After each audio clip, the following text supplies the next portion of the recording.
Dear student, the next part is the Satyagraha Ashram of Sabarmati. Nature had a tremendous appeal for Gandhi ji. Nature की जो थी वो गांधी से एक ट्रेमेंडस अपील थी.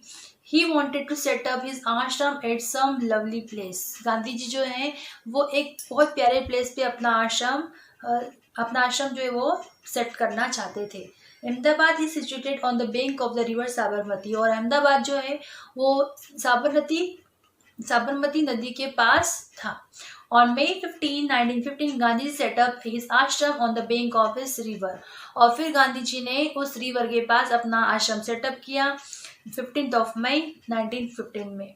ही नेम्ड इट सत्याग्रह आश्रम. और उन्होंने उसका नाम रखा सत्याग्रह आश्रम. But people called it Sabarmati आश्रम. लेकिन लोगों ने उसका नाम क्या रखा? साबरमती आश्रम.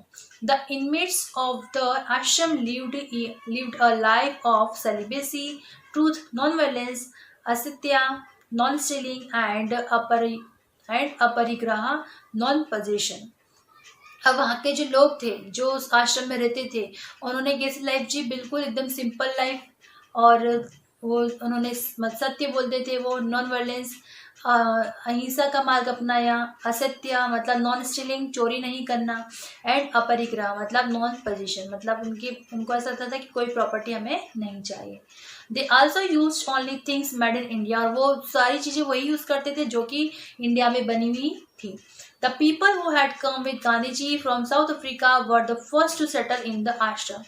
और वो लोग जो कि गांधी जी के साथ साउथ अफ्रीका से यहाँ आए थे तब पहले वही लोग थे जो कि आश्रम में सेटल हुए. Later on they were joined by other people. फिर कुछ समय बाद कुछ दूसरे लोगों ने जो कि इंडिया में रहते थे उन्होंने उस आश्रम को ज्वाइन कर लिया. The inmates led a life of simplicity and took simple meals. अब जो इनमेट्स थे मतलब जो गांधी जी के साथ रहने वाले जो लोग थे वो कैसी लाइफ जी रहे थे? बिल्कुल साधारण लाइफ जी रहे थे और बिल्कुल साधारण भोजन ही खाते थे. There were no condiments in their food. उनके जो फूड होते थे, खाने होता था, उसमें कोई भी मसाले वगैरह नहीं होते थे. The supply of milk was restricted and it could be given only to the sick. और जो मिल्क है उसका सप्लाई भी बंद कर दिया गया था. मतलब सब दूध का सप्लाई वहाँ पे बंद था. सिर्फ बीमार लोगों को ही दूध दिया जाता था. एंड द चिल्ड्रन और बच्चों को. ऑल द इनमेट्स टूक अ फ्रूट डाइट. और जितने भी इनमेट्स थे मतलब गांधी जी के जो साथी थे वो सिर्फ फ्रूट डाइट्स लेते थे. There were no holiday in the ashram. Ashram में किसी तरह की कोई छुट्टी नहीं होती थी. The inmates had to work for themselves. और जितने भी इनमेट्स थे उनको खुद ही अपना काम करना होता था. They were not required to contribute to the financials of the ashram. यहाँ तक कि उनको आश्रम में किसी भी तरह का कोई कंट्रीब्यूशन नहीं देना होता था financially. The guest were also asked to follow the rules of the ashram. और जो भी गेस्ट उस आश्रम में रुकने के लिए आते थे उन्हें भी सेम रूल्स अपनाने के लिए कहा गया था. Next, entry of a Harijan family. अब देखिए हरिजन फैमिली की में entry. Sometime after the ashram had been founded, Gandhi received a letter from Thakkar Bappa, who worked along with Gandhi ji for Harijan welfare. अब कुछ समय बाद जब आश्रम अच्छे से सेटल हो गया तो गांधी जी को एक लेटर मिला ठक्कर बापा का जो कि हरिजन लोगों के वेलफेयर के लिए, हरिजन लोगों के लिए काम करते थे. He recommended a Harijan family to be admitted to the ashram. उन्होंने गांधी जी से रिक्वेस्ट की, उनसे सिफारिश की कि एक हरिजन फैमिली को उनके आश्रम में रहने के लिए जगह दे दी जाए. And asked for permission to send them. Gandhi ji was in a dilemma. और गांधी जी से ये भी कहा कि वो बहुत ही मुसीबत में है. Not because he had any objection but because some of the intimates did not like the idea. अब गांधी जी जो थे बहुत ही कठिन परिस्थिति में थे क्योंकि ये जो आइडिया था हरिजन्स को अपने साथ रखने का, अपने आश्रम में रखने का, ये बाकी लोग जो उनके इनमेट्स थे उनको पसंद नहीं आया. In spite of this he invited the family. लेकिन इसके बावजूद भी गांधी जी ने उस हरिजन फैमिली को इन्वाइट किया. The man could not oppose Gandhi ji for long but his wife did not like the admission of the untouchable family. लेकिन जब लोग जो थे वो गांधी जी का अपोज तो नहीं कर पाए लंबे समय तक कि गांधी जी ने हरिजन लोगों को यहाँ पे रखा है, तो लोग उनका अपोज नहीं कर पाए। लेकिन इनकी जो वाइफ थी उनको बिल्कुल पसंद नहीं आया कि कोई हरिजन हमारे आश्रम में आकर रहे। Kasturba Kasturba chided Gandhi ji and expressed her anger over it. Kasturba ji जो है वो गांधी जी से चिढ़ गई और उसके बाद उन्होंने अपना गुस्सा भी उनके ऊपर दिखाया। But Gandhi ji was not the man to be डिवेटेड इजिली। लेकिन गांधी जी ऐसे व्यक्ति नहीं थे जो कि बहुत जल्दी हार मान जाए। But Gandhi ji he said to her boldly, उन्होंने गांधी जी ने अपनी वाइफ से बोल्डली कहा, this family will not quit the ashram, के ये फैमिली आश्रम छोड़कर नहीं जाएगी। If you can't put up with them you may leave the place, अगर तुम उनके साथ नहीं रह सकती तो तुम यहाँ से चली जाओ। Kasturba compiled with his wishes and put up with the untouchable family। अब कस्तूरबा जो है उन्होंने समझौता कर लिया और उनके साथ रहने लगी और अनटचेबल फैमिली के साथ उन्होंने रहना शुरू कर दिया। The admission to the ashram of this family led to stopping of all donations from the people who had been either to helping with money। अब जो आश्रम में जब एडमिशन हुआ फैमिली का, मतलब जैसे ही हरिजन फैमिली उस आश्रम में आई तो जो लोग वहाँ पे डोनेशन देते थे उस आश्रम में, उन कुछ लोगों ने डोनेशन देना बंद कर दिया और फिर मनी की जो हेल्प है वो मिलना बंद हो गई। It created a financial crisis, और उस वजह से उस आश्रम को चलाने के लिए फाइनेंशियली प्रॉब्लम्स आने लगी। Maganlal Gandhi his Neiphiu was managing the आश्रम। मगनलाल गांधी जो कि उनके भतीजे थे उस आश्रम को चलाते थे। One day inform Gandhi ji, your policies have ruled our economy. उन्होंने एक दिन गांधी जी से कहा कि आपकी जो नीतियां हैं वो एक दिन हमारी जो इकोनॉमी है उसको खराब कर देगी। Now we have no money to manage the ashram. उन्होंने ये बताया कि हमारे पास आश्रम को चलाने के लिए बिल्कुल पैसे नहीं है। Gandhi ji replied, we should not worry, let us trust the almighty. उन्होंने गांधी जी ने कहा कि हमें चिंता करने की जरूरत नहीं है, हमें ऊपर वाले पे विश्वास रखना चाहिए। ही विल हेल्प अस, वो हमारी मदद जरूर करेगा। And he really sent help, और वाकई में गांधी जी की मदद करने के लिए वाकई भगवान ने मदद भेजी। One morning when Gandhi ji was doing some work, एक दिन गांधी जी जब अपना काम कर रहे थे, A child came running and said to him, एक बच्चा उनके पास दौड़कर आया और उनसे कहा, Bapu there is a seat in a car outside and he wants to see you. उन्होंने कहा कि गांधी जी, उन्होंने कहा बापू, उस बच्चे ने कहा कि बापू एक सेठ हैं वो कार में बाहर बैठे हुए हैं और वो आपसे मिलना चाहते हैं। Gandhi ji went to the gate, Gandhi ji gate पर पहुंचे। The seth came out of his car and said, जो सेठ है वो उस कार से बाहर आए। उन्होंने कहा, Gandhi ji I want to help the ashram. उन्होंने कहा कि गांधी जी मैं आश्रम की हेल्प करना चाहता हूँ। विल यू एक्सेप्ट डोनेशन, क्या आप डोनेशन एक्सेप्ट करेंगे?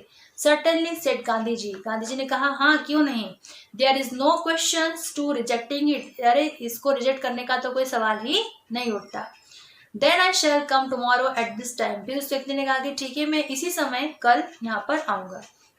आई hope you will be there, और मैं आशा करता हूँ कि तुम मुझे यहाँ मिलोगे, ऐसा उस व्यक्ति ने कहा। The next day at the fix time the seth came and blew the horn of the car, और फिर अगले दिन उसी समय वो जो सेठ थे वो वहाँ पर आए और उन्होंने कार का हॉर्न बजाया। Gandhi ji knew that the सेठ हैड कम, गांधी जी को पता चल गया था कि सेठ आ चुके हैं। Gandhi ji went out to meet him, Gandhi ji उनसे मिलने के लिए पहुंचे। The seth gave him currency notes worth ₹13,000 and without saying even a word drove away, और फिर गांधी जी को उस सेठ ने लगभग 13,000 रुपए दिए, 13,000 रुपए की करेंसी उनको दी और बिना कुछ कहे वहां से कार लेके चले गए। Gandhi ji had never come across such a donor, Gandhi ji ने कभी भी ऐसा डोनर, ऐसा दानी नहीं देखा था। Nor had he ever received donation in such a way, और ना ही कभी उनको इतना सारा अमाउंट डोनेशन के तौर पर मिला था। This amount was enough to manage the ashram for a year, और ये जो अमाउंट था ये लगभग 1 साल तक उस आश्रम को चलाने के लिए काफी था। मतलब वो जो अमाउंट था इतना ज्यादा था कि उससे गांधी जी लगभग 1 साल तक उस आश्रम के लोगों की सेवा कर सकते थे। Ashram during this period of 1 year people began to take interest in Harijan welfare, और इस एक साल के दौरान बहुत सारे ऐसे लोग भी थे जो कि हरिजन लोगों के वेलफेयर के लिए काम करने लगे। And gave up caste prejudice, और उन्होंने कास्टिज्म को खत्म करने की कोशिश की। They again started helping the आश्रम विद डोनेशन, और फिर जो लोगों ने डोनेशन देना बंद कर दिया था उन्होंने भी देना शुरू कर दिया। The untouchable family gradually got mixed with other inmates, फिर धीरे धीरे जो हरिजन फैमिली थी वो भी वहाँ के रहने वाले लोगों के साथ मिल गई। दादा भाई, the head of this family, had a daughter whom Gandhiji loved very much. दादा भाई जो कि इस फैमिली के हेड थे, उनकी एक बेटी थी और जिससे गांधी जी बहुत प्रेम करते थे। शी बिकेम हिज डॉटर, और वो उनकी डॉटर बन गई थी। When the ashram had thoroughly established itself, Gandhi ji started moving out and explaining his idea to the people. जब जो आश्रम है स्टेब्लिश हो गया अच्छे से, तो गांधी जी ने ये फिर उसके बाद यहाँ वहाँ जाना शुरू कर दिया एंड अपने जो आइडियाज थे वो लोगों तक पहुँचाना शुरू कर दिए। Radical speech at the Hindu university, February 4th, 1916 will always remain a memorable day. Dear students, 4th of February 1916 हमारे लिए एक मेमोरेबल डे रहेगा in the history of Banaras, Banaras की हिस्ट्री में, क्योंकि महात्मा पंडित मदन मोहन मालवीय, महामना Pandit Madan Mohan Malviya had visited every nook and corner of the country and thus had raised a large fund for the setting up of the Hindu University. क्योंकि जो मदन मोहन मालवीय जी हैं उन्होंने हर एक कोना कोना जो है हमारे देश का वो विजिट किया था, और उसके बाद इस तरह से हर जगह जगह जाके उन्होंने फंड रेज किया और फंड रेज करके उन्होंने एक हिंदू यूनिवर्सिटी का निर्माण करवाया, सेटअप करवाया। On a plot of land of 100 acres, splendid buildings has been constructed. एक 100 एकड़ का प्लॉट लिया गया और वहाँ पर एक बिल्डिंग बना दी, शानदार बिल्डिंग बना दी गई। That day his dream came true. उस दिन उनका सपना सच हुआ। The viceroy laid the foundation stone and thus the opening ceremony began. उसके बाद वाइसरॉय को बुलाया गया उस फाउंडेशन स्टोन के लिए और इस तरह से सेरेमनी को शुरू किया गया। Rajas and maharajas from all over the country, British officials and other important person attended the function, और फिर उस फंक्शन में राजा महाराजाओं को भी बुलाया गया और ब्रिटिश ऑफिशियल को बुलाया गया, और जो इम्पोर्टेंट पर्सन जो थे उन्हें भी उसमें इन्वाइट किया गया। The Maharaja of Darbhanga who wore clothes studded with pearls and diamonds presided over the function. Darbhanga के जो महाराजा थे जिन्होंने मोतियों के बहुत महंगे मोतियों के डायमंड के कपड़े पहन रखे थे, उनको देखकर लोगों का अट्रैक्शन, मतलब उनकी कपड़ों ने और उनकी जो वेशभूषा थी उसने लोगों का अट्रैक्शन खींचा। Gandhi ji had also been invited to function, Gandhi ji को भी उस फंक्शन में इन्वाइट किया गया था। ही वोर Kathiawadi clothes, a pagdi, a cloak and the dhoti and pair of chappal. Gandhi ji जो थे उनको भी बुलाया गया और उन्होंने काठियावाड़ी कपड़े पहन रखे थे, सफ़ेद धोती पहन रखी थी, चप्पल पहन रखी थी और पगड़ी पहन रखी थी और एक हाथ में घड़ी पहन रखी थी। He was one of the speaker, और वो भी वहाँ पर के जो स्पीकर थे उनमें से एक स्पीकर थे। The president asked him to come to the dais, president ने उनको डाइस पर इनवाइट किया। He came there to speak, वहाँ पर वो बोलने के लिए आए। ही सेड, उन्होंने कहा, I don't want to deliver a speech, I simply want to talk to you about certain things. मैं यहाँ पे भाषण देने के लिए नहीं खड़ा हुआ हूँ, ऐसा उन्होंने कहा, और ये भी कहा कि मैं तो सिर्फ आज आपसे कुछ तथ्यों पर कुछ बात करना चाहता हूँ। We know that all the speakers here spoke in English, while all people here speak and understand Hindi. उन्होंने कहा कि मैंने देखा कि यहाँ पे जितने लोग आए हैं सबने इंग्लिश में ही स्पीच दिया है, जबकि यहाँ के जो लोग हैं वो हिंदी बोल भी सकते हैं, हिंदी समझ भी सकते हैं। How long shall we go on humiliating our language? हम कब तक अपनी ही भाषा का बहिष्कार करेंगे? The maharajas and other speakers spoke about India's poverty. महाराजा और जो दूसरे स्पीकर्स थे उन्होंने भी इंडिया की जो पॉवर्टी है, भारत में जो गरीबी है, उसकी बात की। But here I find no trace of that poverty. लेकिन मुझे तो ऐसा नहीं लगा कि यहाँ पर कोई गरीब व्यक्ति है। All the princes are adorned with pearls and diamonds. उन्होंने कहा कि जितने भी प्रिंस आए हैं वो सारे तारीफ़े काबिल हैं और वो पर्ल्स और डायमंड्स के कपड़े पहनकर आए हैं। We can't remove this poverty unless the rich in India. उन्होंने कहा कि जब तक हमारे भारत में अमीर लोग रहेंगे तब तक तो हम गरीबी को नहीं मिटा सकते। In India are prepare to sacrifice their wealth for the benefit to the poor. तो जो लोग रिच हैं उनको अपनी जो प्रॉपर्टी, अपनी जो वेल्थ है उसका सेक्रीफाइस करना होगा गरीबों को, मतलब पॉवर्टी से मुक्ति दिलाने के लिए, गरीबी से मुक्ति दिलाने के लिए। All the princes are the rich are thriving on the poor. उन्होंने कहा कि जो रिच लोग हैं वही तो बताते हैं कि ये गरीब है, क्योंकि वो लोग रिच हैं इसलिए। This riches have been squeezed out of the pockets of the poor. ऐसे लोग ही हैं जो कि गरीब लोगों का जो पॉकेट है उसको छोटा कर देते हैं या उजाड़ते हैं।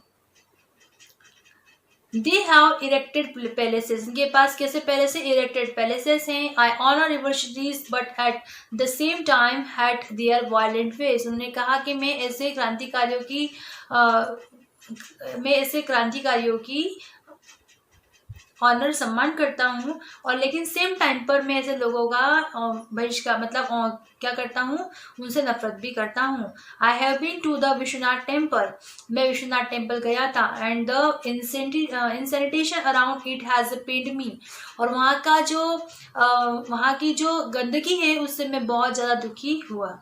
People and particularly the poor are responsible for this insanitation. उन्होंने कहा कि लोग और स्पेशली जो गरीब लोग हैं वो इस इंसैनिटेशन के रिस्पॉन्सिबल है, जिम्मेदार हैं।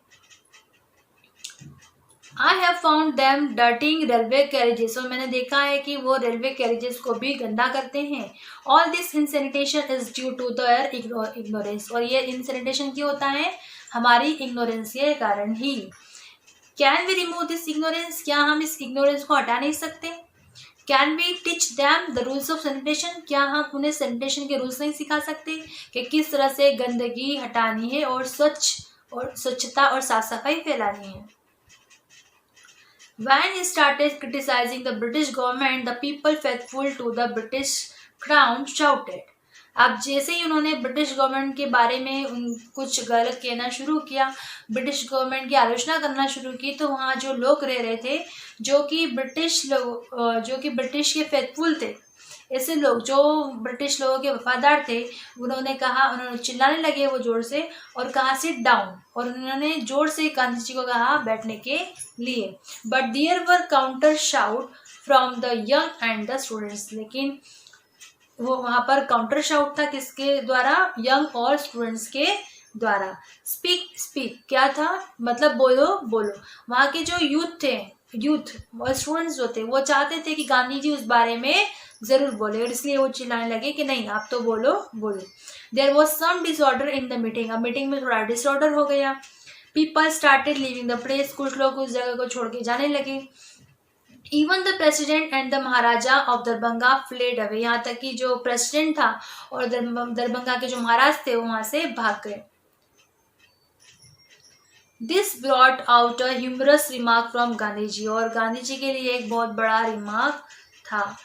I have seen only listeners living a meeting before it's and. उन्होंने कहा कि मैंने देखा कि जो लिसनर्स थे उन्होंने ही मीटिंग छोड़ दी है, मीटिंग खत्म होने के पहले।